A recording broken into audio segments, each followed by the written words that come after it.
Halo, selamat datang di Betapung Channel.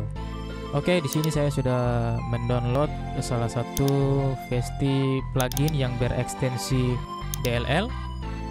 Langsung saja kita ekstrak ke drive C. Kemudian kita pilih program file 86, lalu kita pilih VST plugin. Kemudian kita ekstrak di sini ya. Ekstrak, continue. Oke, ya ini ya di sini ya. Kemudian kita buka FL Studio, kita close dulu, kita buka FL Studio.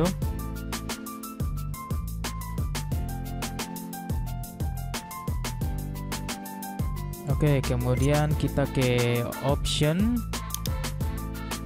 lalu manage plugin. Langsung saja kita scan, kita find, tunggu beberapa saat sampai prosesnya selesai. Oke, sudah selesai. Kita lihat ke bawah.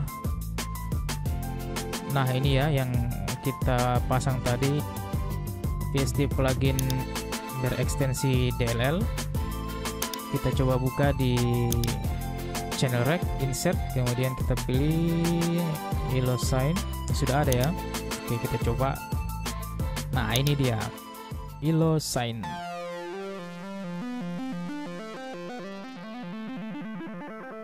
Oke, segitu saja dulu video tutorial kilat dari saya. Jangan lupa share, like, comment, and subscribe. Bye bye.